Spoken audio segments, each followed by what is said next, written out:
I spoke with Taliesin about Critical Role and how that show has changed him and his friends, and also what he hopes for the future. Tonight is a big night. Yeah. Are you prepared for what's going to No. happen tonight? No. I'm okay with whatever happens. Whatever happens, I will be perfectly okay with it. But this is such a bizarre. This feels so weird. The stakes are so strange because all these people are watching, and I have no hair. It's very odd. What So. do you want for yourself? Like, what kind of ending would you like to see? I. Because this has to be like the end of a theater run. It is the end of the theater run, and I don't know. I'm split because I love Percy, but at the same time I understand what a terrible person he is on a. I know people hate it when I say that, but like, there's such an opportunity to like play to his damage, and I kind of want to do that. But he's also, I love the idea of him getting a happy ending, but I also really love the idea of him not getting a happy ending. Of him doing what people in his position often do, which is really self-destructing on a pretty spectacular level. I'd really love to play that out. What have you enjoyed about playing this character? And what has it helped you learn things about yourself even after 4 years? Oh yeah. It's really, he's given me a language to articulate some bad habits of, especially of myself, but especially of intelligent people.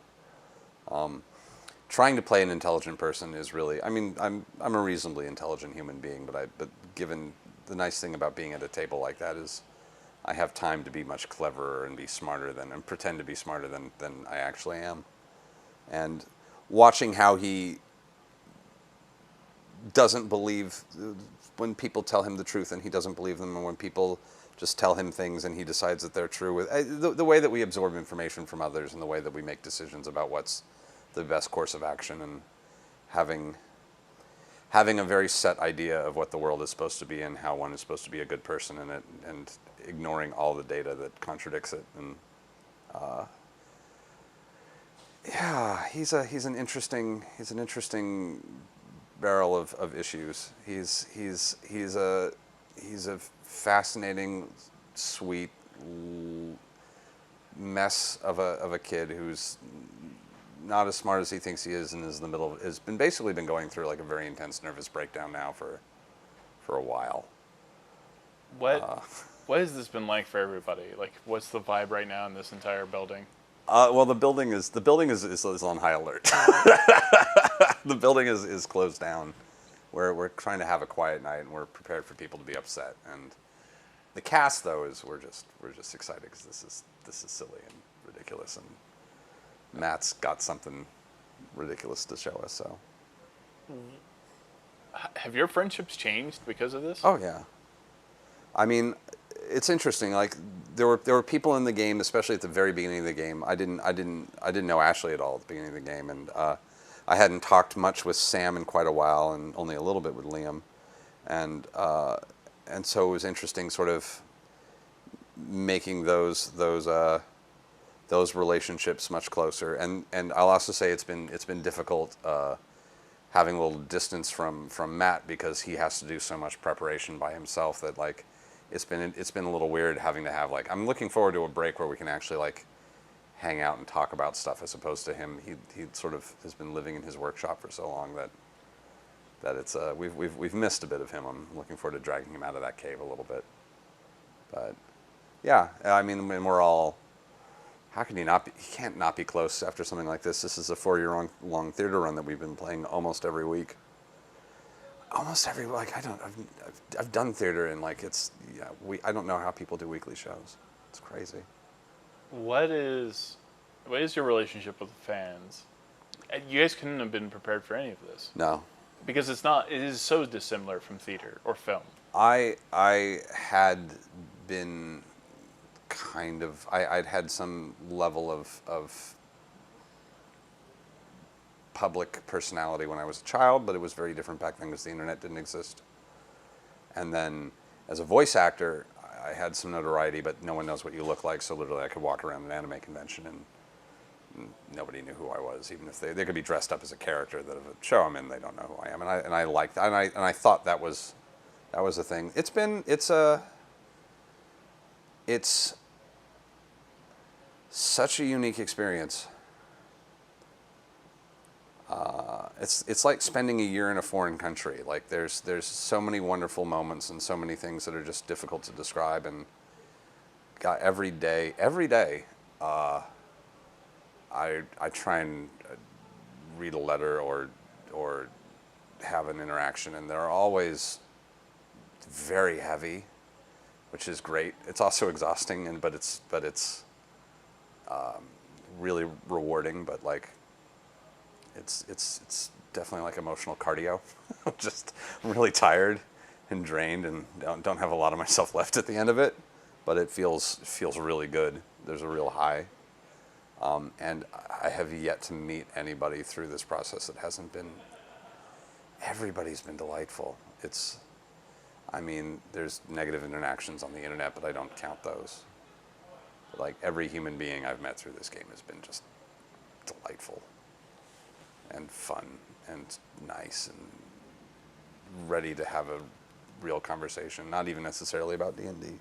After tonight, or after this campaign, what do you hope for? What are you interested in? Sleep. Because I assume. Sorry. I haven't unpacked from Burning Man. I haven't cleaned my room, man. Oh. But in terms of like character or campaign, like, is there something that you must be like at the moment of sadness and also interest. I have a new character I'm really excited for. I haven't even cleared it with Matt yet, but I've already written up my background, and I have an idea of what I want to do, and I'm already making playlists. I got a vibe of what I want to do next, and as I've tried to figure out a way where I could still be a witty jerk but not be Percy. So I think I found the opposite end of that. We'll see how that goes. Very different. Some of the same mechanics. We'll see. I don't know. I'm excited for the next round. I'm ready to try something else. And I already asked, like, what do you hope happens tonight? I'm not a big believer in hope. Hope is a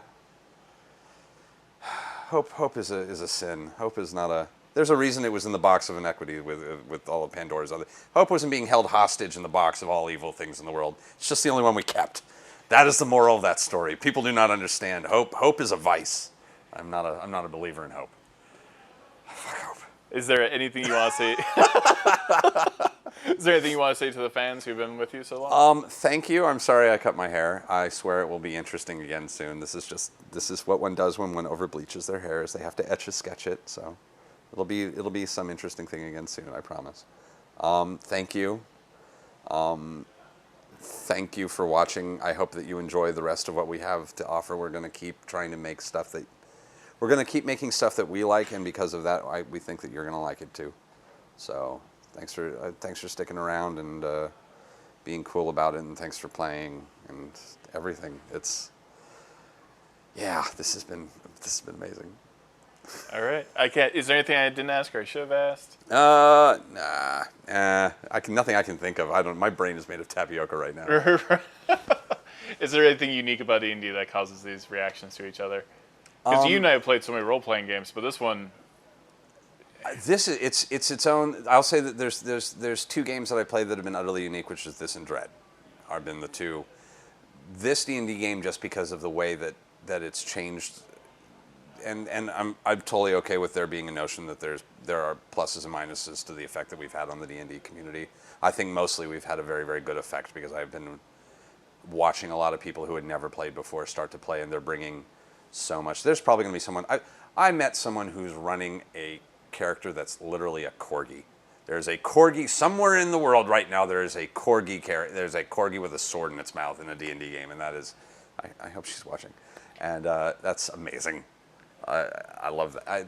I love that, and I love that people are using the game the way it's a healthy game, and it's so good for you. And I think it makes better people if it's played from a good place.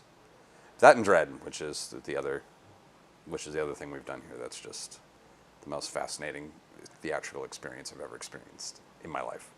Thank you, Taliesin, for the interview. I'm Todd Kenrick. Thanks for watching.